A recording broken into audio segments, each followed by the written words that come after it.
Good morning, everyone. I am coming on this Monday to talk to you about fear. And I want to talk to you about how fear can stop people developing their asset, growing their asset, and maximizing the value of their business.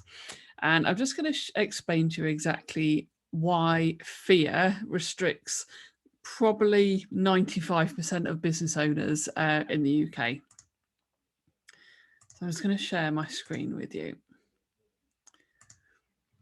Okay, so in this demonstration, let me just spotlight this for a second. In this demonstration, this here is your business. So this is your asset. So you've got to remember as a business owner that your business is not just an income driver. You need to be thinking about your business differently. You should be able to do this because you're an entrepreneur.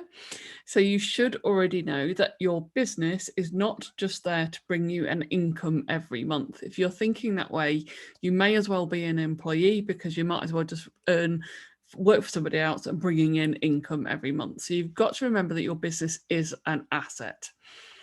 So what you can do to grow your asset inorganically. So yeah, obviously there are organic strategies. So you've got sales and marketing strategies, natural growing your team, growing your number of premises.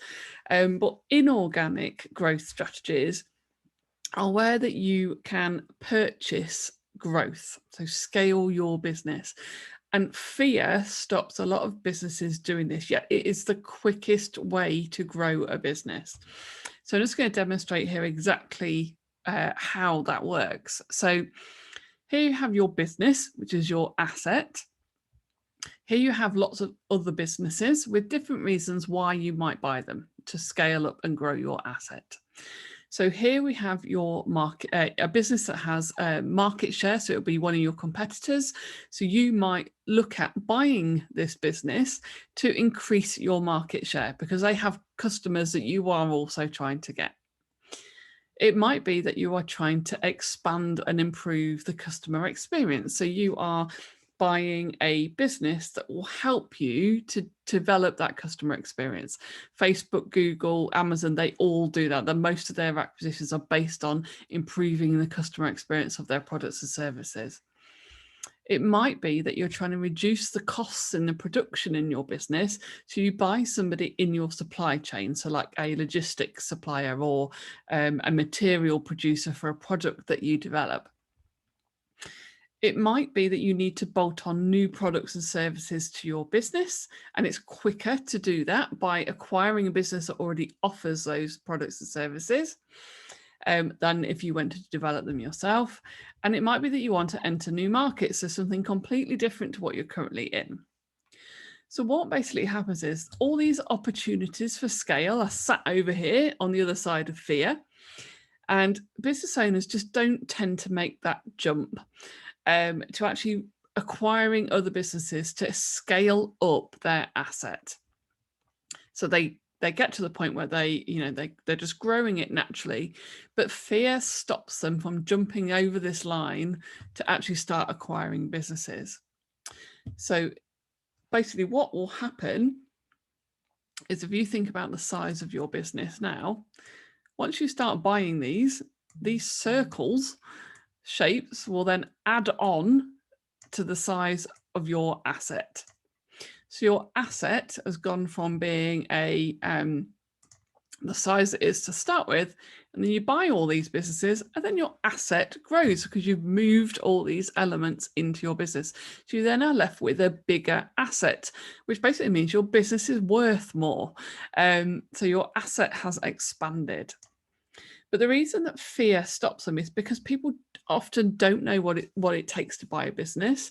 They don't know how to integrate it correctly when they've bought it. So they feel like there's a lot of risk. So buying businesses is all about managing risk. So how can a business owner buy a business and it not fail? How can it be a successful acquisition? And that comes from experience, definitely. And that's where you need to recruit the use of M&A advisors and M&A consultants, because they will give you the support that you need. They'll take you through a purchase from end to end. They'll mentor you through the integration phase. They will give you the tools and the templates and the training so you learn how to do it. And it is accurate to say that your first acquisition will be your biggest learning curve. You'll be developing your team. You'll have your team in your own business. You'll develop their skill sets so they learn how to also do an acquisition with you. So when you buy your next one, they've started to develop processes and procedures in your business to start integrating acquired businesses into it. So it's just fear. This red line here is just fear that is stopping business owners from doing this. And there is also a gender side to it as well, because men are actually 5 times more likely to scale their business through acquisition than women are. If you just have the support network to do it, then it will be successful. You will actually grow your asset.